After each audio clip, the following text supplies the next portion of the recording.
155일차 사도행전 9장. 한편 사울은 주님의 제자들을 모조리 잡아 죽이겠다는 기세로 여전히 살기등등했다. 그는 대제사장을 찾아가서 요구하기를 다메섹에 내려가서 그 도를 따르는 사람들을 보기만 하면 남녀를 가리지 않고 모조리 예루살렘으로 붙잡아 올 테니 다메섹에 있는 여러 회당들에 보내는 공문을 써달라고 하였다. 공문을 받은 뒤 사울이 길을 떠나 다메섹 가까이에 이르렀을 때였다. 갑자기 하늘에서 눈부신 빛이 내려와 사울을 둘러쌌다. 사울은 그만 땅에 엎드러지고 말았다. 그때 한 음성이 사울에게 들렸다. 사울아, 사울아, 내가 어찌하여 나를 핍박하느냐? 사울이 물었다. 당신은 누구십니까? 그러자 대답이 들려왔다. 나는 내가 핍박하는 예수다. 이제 일어나 성 안으로 들어가라. 그러면 네가 해야 할 일을 말해줄 사람을 만나게 될 것이다. 사울과 함께 길을 가던 사람들은 말을 잃고 멍하니 서 있었다. 그들에게는 단지 소리만 들렸을 뿐 아무것도 보이지 않았다.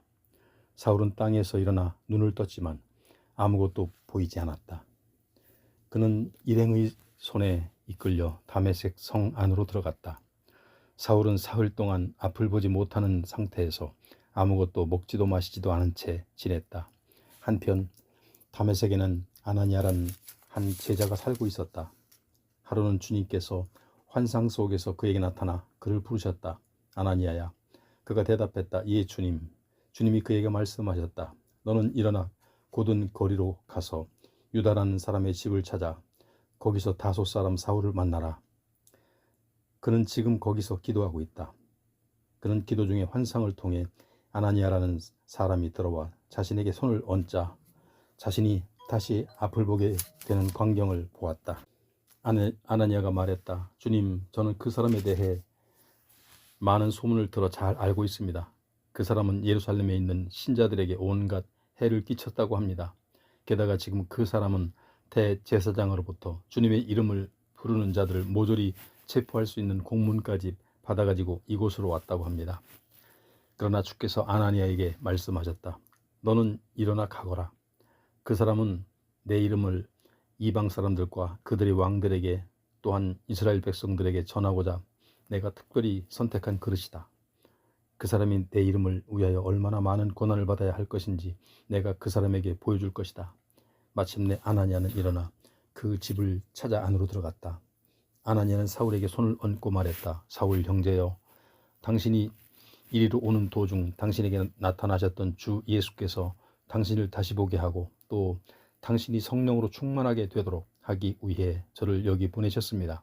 바로 그 순간 사울이 눈에서 비늘 같은 것들이 떨어지더니 다시 앞을 보게 되었다.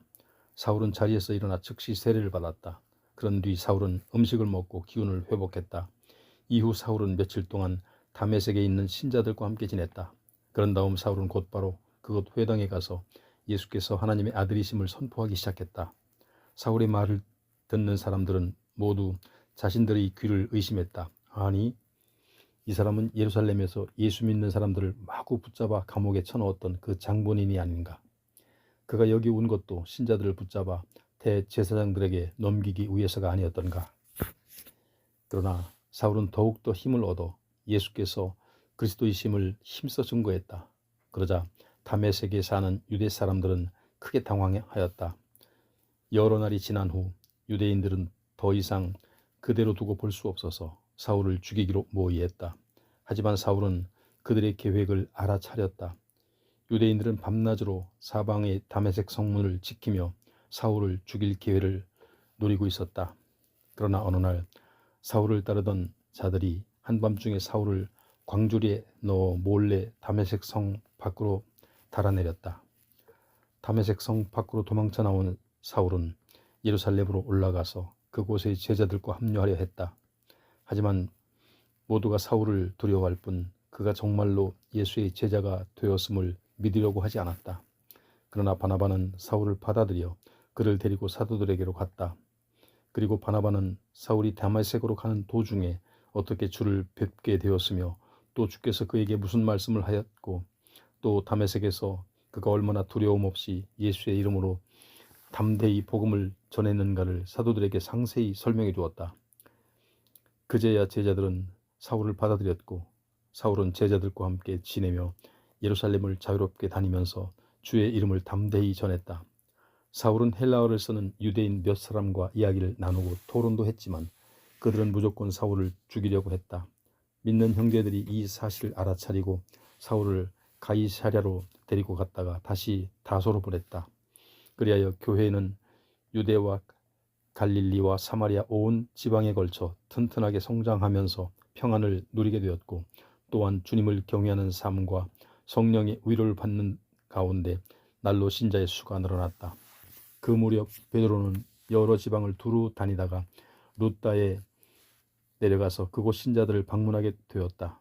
거기에는 베드로는 에니아라는 사람을 만났는데 이 사람은 8년째 중풍으로 자리에 누워 있었다. 베드로가 그를 보고 말했다. 에니아여, 예수 그리스도께서 당신의 병을 고쳐주셨습니다. 그러니 이제 일어나 당신의 침구를 정돈하시오. 그러자 에니아가 알아 누워있던 자리에서 즉시 일어났다. 루다와 사론에 사는 주민들이 에니아에게 일어난 일을 보고는 모두 주께로 마음을 돌이켰다. 요빠에는 다비다라는 여신도가 살고 있었다. 이 이름은 헬라어로는 도르가인데 그 여자는 언제나 착한 일을 많이 하면서 가난한 사람들을 힘껏 도왔다. 그 무렵 그녀가 병이 들어 죽었다. 그래서 사람들은 그녀의 시신을 깨끗이 씻겨 다락방에 두었다. 루다는 요빠 가까운 곳에 있었다. 제자들은 베드로가 루다에 와 있다는 말을 듣고는 두 사람을 루다에 보내어 요빠로 급히 좀 와달라고 베드로를 청했다. 베드로가 그들과 함께 요빠로 오자 신자들은 그를 도로가의 시신이 있는 다락방으로 안내했다. 그 방에는 과부들이 모여 앉아 슬피 울고 있었다. 그들은 도로가가 자기들을 위해 몸소 만들어준 겉옷과 속옷을 베드로에게 보여주었다. 베드로는 그들을 모두 다락방에서 나가게 한 후 무릎을 꿇고 하나님께 기도를 드렸다. 그리고 시신을 향해 돌아 앉으며 힘차게 말했다. 다비다여 일어나라. 그러자 그 여자가 눈을 뜨고는 베드로를 보고 일어나 앉았다. 베드로는 손을 내밀어 그녀의 손을 잡아 일으켜 세웠다. 그런 뒤 신자들과 과부들을 불러서 도로가가 다시 살아난 것을 보게 했다. 이 일이 온 요빠에 알려지자 많은 사람들이 주님을 믿게 되었다. 베드로는 얼마 동안 요빠에 계속 머물러 지냈는데 가죽 제품을 만드는 무두장이 시몬의 집에 묵었다. 10장 가이사랴 성읍에 고넬료라는 사람이 있었다. 그 사람은 이탈리아 부대로 알려진 로마 군대의 백부장이었다. 고넬료와 그의 가족은 하나님을 경외하는 마음이 두터운 사람으로 가난한 사람들에게 아낌없이 베풀고 항상 하나님께 기도하는 생활을 했다. 어느 날 오후 3시쯤 고넬료는 환상을 보았다. 하나님의 천사가 그에게 와서 고넬료야 하고 부르는 것이었다. 고넬료는 두려움 속에서 천사를 바라보며 물었다. 주여 무슨 일이십니까? 천사가 말했다. 너의 기도와 가난한 이들을 향해 베푼 네 구제의 손길이 하나님 앞에 상달되어 하나님께서 다 알고 계신다. 이제 즉시 요빠로 사람을 보내어 베드로라고 하는 시몬을 데려오게 하여라. 그는 지금 가죽 제품을 만드는 무두장이 시몬의 집에 묵고 있는데 그 집은 바닷가에 있다. 이 말을 하고 천사가 떠나자 고넬료는 즉시 하인 두 사람과 자기 호위병 가운데 신앙이 두터운 한 병사를 불러 그들에게 자신이 겪은 일을 말해준 다음 베드로를 모셔오도록 그들을 요빠로 보냈다. 이튿날 정오 무렵 그들 세 사람이 요빠 근처에 이르렀을 때 베드로는 기도하러 옥상에 올라가 있었다. 베드로는 배가 고파 무언가를 먹고 싶었지만 식사는 아직 준비 중이었다. 그러던 중 베드로는 황홀경에 빠져 환상을 보게 되었다. 환상 가운데서 베드로는 갑자기 하늘이 열리고 네 귀퉁이가 동여 메어진 큰 보자기 같은 것이 땅으로 내려온 것을 보았다. 그 보자기 안에는 땅 위를 기어다니는 뱀들이 있었고 또 공중의 새들뿐만 아니라 온갖 종류의 네 발 달린 짐승들이 들어있었다. 그때 하늘에서 음성이 들려왔다. 베드로야 일어나서 그것들을 잡아먹어라. 베드로가 놀라 소리쳤다. 주님 절대 안 됩니다. 저는 지금까지 불결하고 더러운 것은 한 번도 입에 대어본 적이 없습니다. 그러자 두 번째로 음성이 들려왔다. 어느 것이든 더럽다고 하지 말아라. 모두 하나님께서 깨끗하게 만드신 것이다. 이와 똑같은 환상이 3번이나 반복되더니 보자기는 갑자기 하늘로 다시 들려 올라갔다. 베드로가 그 환상이 무엇을 의미하는지 무척 궁금해하는 동안에 고넬료가 보낸 사람들이 시몬의 집을 찾아내어 그 집의 대문 앞에 당도했다. 그리고 그들은 큰 소리로 물었다. 여기가 베드로라고 하는 시몬이 묵고 있는 집입니까? 때에 베드로는 방금 본 환상에 대해 골똘히 생각하고 있었는데 성령께서 그에게 말씀하셨다. 시몬아, 지금 세 사람이 너를 찾고 있는 중이다. 너는 아래층으로 내려가서 지체 없이 그들을 만나 의심하지 말고 그들과 함께 가거라. 그들은 내가 보낸 사람들이다. 그래서 베드로는 내려가서 그들에게 말했다. 내가 바로 당신들이 찾는 사람이요. 무슨 일로 오셨소? 그 사람들이 대답했다. 저희는 백부장 고넬료가 보내서 온 사람들입니다. 그분은 의롭고 신앙심이 깊은 사람으로 유대 사람들에게도 크게 존경을 받는 사람입니다. 그분에게 거룩한 천사가 나타나 이르기를 당신을 집으로 모시고 와서 당신의 말을 들으라고 했습니다. 베드로는 그들을 맞아들여 그날 밤을 거기서 묵게 한 뒤 다음날 그들과 함께 길을 떠났다. 요빠의 신자들 몇 사람도 베드로와 함께 갔다. 이튿날 그들은 가이사랴에 도착했다.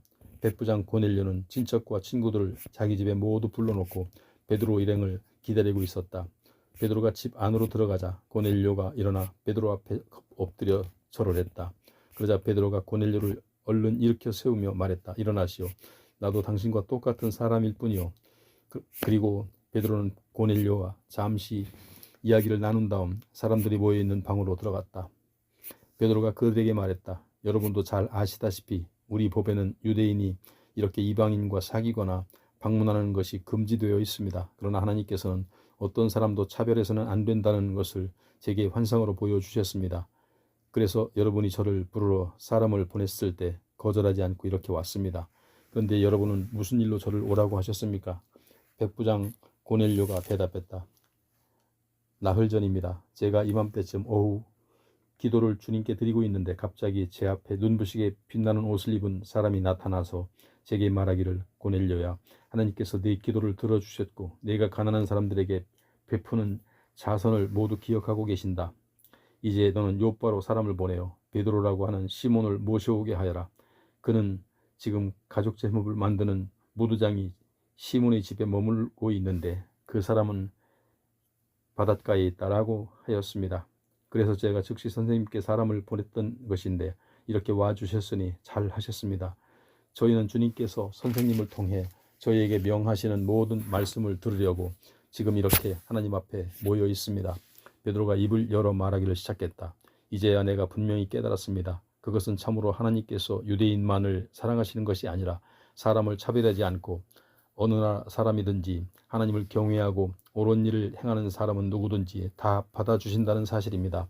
하나님께서는 이스라엘 사람에게 전하신 기쁜 소식 곧 하나님께서 모든 만물의 주인이신 예수 그리스도를 통하여 말씀하신 평화의 기쁜 소식에 대해서는 여러분도 잘 알고 계십니다. 이 기쁜 소식은 일찍이 세례 요한이 세례를 베풀었던 갈릴리 지방으로부터 시작되어 온 유대 지방으로 퍼져나갔습니다. 하나님께서는 나사렛 예수께 성령과 권능으로 기름을 부어주시고 늘 함께 하셨습니다. 그래서 예수께서는 사방을 두루 다니시면서 마귀에게 짓눌린 사람들을 다 고쳐주셨습니다. 우리 사도들은 예수께서 온 유대와 예루살렘에서 행하신 그 모든 놀라운 일들을 직접 눈으로 목격한 증인들입니다. 이런 예수를 사람들은 십자가에 못 박아 죽였지만 하나님께서는 사흘 만에 예수를 죽은 자들 가운데서 다시 살리시고 사람들 앞에 나타나게 하셨습니다. 예수께서는 모든 사람들에게 다 나타내신 것이 아니라 하나님께서 미리 선택해 두신 사람들에게만 나타나셨습니다. 예수께서는 죽은 자들 가운데서 부활하신 후 우리에게 몸소 찾아오셨고 우리는 그분과 함께 먹고 마셨습니다. 예수께서는 장차 산 자와 죽은 자를 심판하실 분으로 하나님께서 세우신 분이십니다. 예수께서는 모든 사람들에게 이 사실을 전파하고 증거하라고 우리에게 당부하셨습니다. 모든 예언자들도 한결같이 증거하기를 예수를 믿는 사람은 누구든지 그분의 이름으로 죄사함을 받을 수 있다라고 했습니다. 베드로가 이 같은 말을 하고 있는 동안 성령께서 말씀을 듣는 모든 사람들 위에 내려오셨다. 베드로와 함께 온 할례받은 유대인 신자들은 이방인들 위에도 성령의 선물이 부어지는 것을 보고는 크게 놀랐다.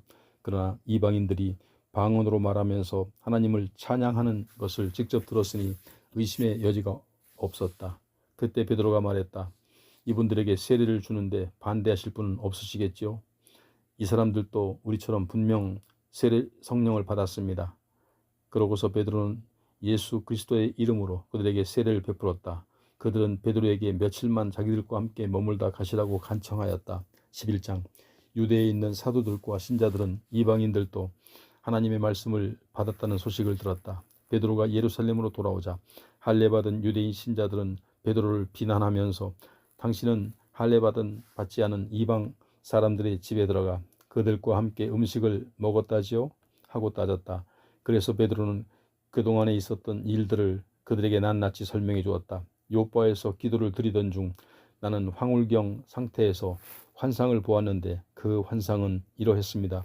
내 귀퉁이를 끈으로 맨 큰 보자기가 하나가 하늘에서 내려왔습니다. 내가 그 보자기 안을 들여다보니 거기에는 온갖 종류의 짐승들, 곧 들짐승과 길짐승과 날짐승들이 들어 있었습니다. 그때 베드로야 일어나서 그것들을 잡아먹어라 하는 음성이 하늘에서 들렸습니다. 그래서 저는 대답했습니다. 주님, 절대 그렇게 할 수 없습니다. 저는 지금까지 한 번도 불결하거나 더러운 음식을 먹어본 적이 없었습니다. 그러자 하늘에서 음성이 또다시 들려왔습니다. 어느 것이든 더럽다고 하지 말아라. 모두가 다 하나님께서 깨끗하게 만드신 것이다. 이런 일이 3번이나 되풀이된 후 그 보자기는 하늘로 다시 들려 올라갔습니다. 바로 그때 가이사랴에서 온 3사람이 제가 묵고 있는 집으로 찾아와 자신들과 함께 가자고 청했습니다. 그리고 그 순간에 성령께서는 망설이지 말고 그들과 같이 가라고 제게 일러주셨습니다. 그래서 저는 여기 계시는 6 형제들과 함께 사람들을 보낸 백부장의 집으로 갔습니다. 그 백부장은 제게 이런 말을 했습니다. 즉 자기에게 천사가 나타나서 요바로 사람을 보내어 베드로라고 하는 시몬을 모셔오라고 지시했다는 것과 그러면 그가 와서 너와 네 집안이 구원받을 수 있도록 하나님의 말씀을 전하여 줄 것이라고 말했다고 했습니다. 그래야 저는 그 집에 들어가 복음을 전했습니다. 그런데 복음을 전하기 시작하자마자 성령이 처음에 우리에게 내리셨던 것과 마찬가지로 그들에게도 내리셨습니다.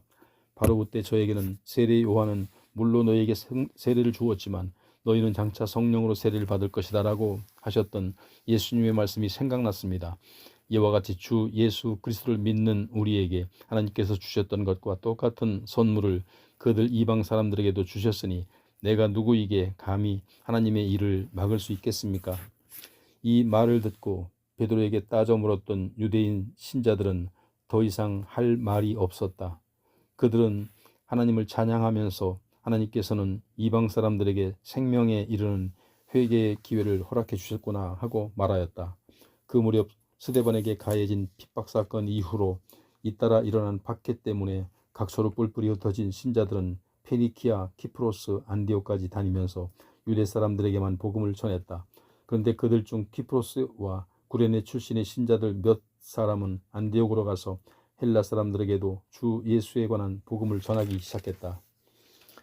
주님의 손길이 그들과 함께 하셨으므로 많은 이들이 믿음을 갖게 되어 주님께로 돌아왔다. 예루살렘 교회가 이 소식을 듣고는 바나바를 안디옥으로 보냈다.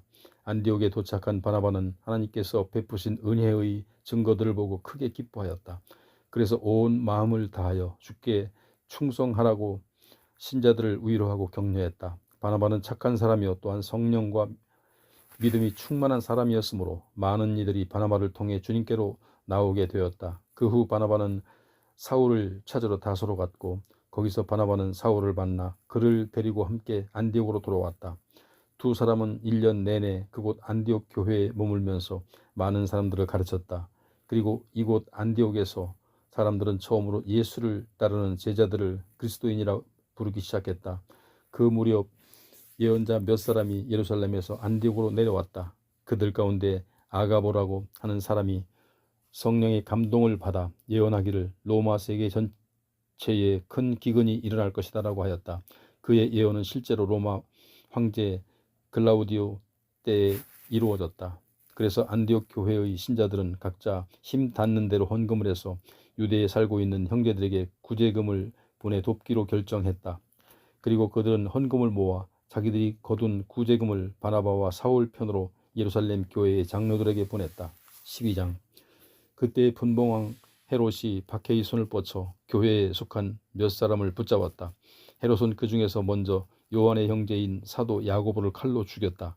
이 일을 보고 유대인들이 크게 기뻐하자 헤롯은 이번에는 베드로를 잡아들였다.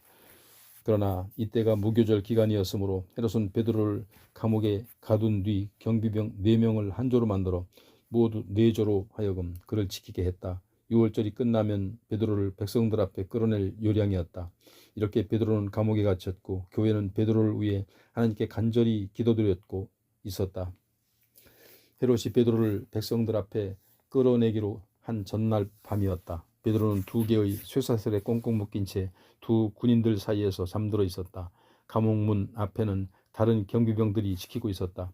그런데 한순간 갑자기 환한 빛이 감방 안에 비치면서 주님의 천사가 베드로 앞에 나타났다. 천사는 잠자고 있는 베드로의 옆구리를 찔러 깨웠다. 어서 일어나라. 그 순간 쇠사슬이 베드로의 2 손목에서 스스로 풀렸다. 천사가 다시 베드로에게 말했다. 허리띠를 메고 신을 신어라. 베드로가 그대로 따르자 천사가 또 말했다. 겉옷을 두르고 나를 따라오너라. 베드로는 겉옷을 두른 후 천사를 따라 감방에서 나갔다. 그러나 그는 천사가 하고 있는 일이 실제인지 아닌지 알 수 없었다. 베드로는 자신이 환상을 보고 있다고 생각했다. 천사와 베드로가 첫째 초소와 둘째 초소를 지나 큰 거리로 나가는 철문 앞에 이르자 철문이 저절로 열렸다. 그래서 그들은 철문을 통과해서 바깥으로 나왔다. 그리고 둘이 함께 한 구간쯤 걸어갔을 때 갑자기 천사가 어디론가 사라져버렸다. 그제야 베드로는 제정신이 되어 혼잣말을 했다. 그렇구나. 이제야 확실히 알겠다. 주님께서 내게 천사를 보내주셔서 헤롯의 소나귀에서 또 유대인들의 계략에서 나를 구해주신 거야. 이런 사실이 분명해지자 베드로는 마가라고도 불리는 요한의 어머니 마리아의 집으로 갔다. 거기에는 많은 사람이 모여서 베드로를 위해 기도하고 있었다. 마리아의 집 앞에서 베드로가 대문을 두드리자 로데라는 어린 여종이 문을 열어주려고 나왔다. 그런데 그 여종은 베드로의 목소리를 알아듣고는 너무나 기뻤다. 그래서 문을 열어주는 것도 깜빡 잊어버린 채 안으로 달려들어가 기도하고 있는 사람들에게 말했다. 문 밖에 베드로 선생님이 와 있어요. 그러나 사람들은 그 여종에게 말했다. 얘야, 네가 제정신이 아닌 게로구나. 그래도 그 소녀는 끝까지 참말이라고 계속 우기자 그들이 말했다. 그럼 베드로의 천사일 거야. 그동안 베드로는 문 밖에 서서 계속 문을 두드렸다. 마침내 사람들이 나와서 문을 열고서 베드로를 보고는 모두 깜짝 놀랐다. 베드로는 손짓으로 그들에게 조용히 하라고 이른 후 주님께서 이렇게 천사를 보내 자기를 감옥에서 기적적으로 구출해 내셨는가를 설명해 주었다.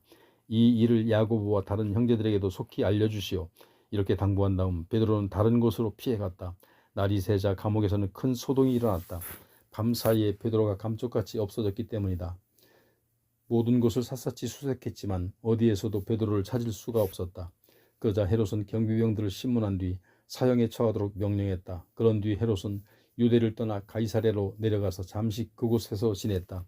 그런데 헤롯은 두로와 시돈 사람들은 매우 못마땅하게 여기고 있었다. 그래서 두로와 시돈 사람들은 뜻을 모아 헤롯을 찾아가서 면담을 요청했다. 그들은 헤롯이 신임하는 그의 시종 블라스도를 내세워 헤롯에게 화평을 청했다. 그 이유는 당시 2 도시는 헤롯의 통치하에 있는 영토에서 식량을 사들여야 하는 형편이었기 때문이었다.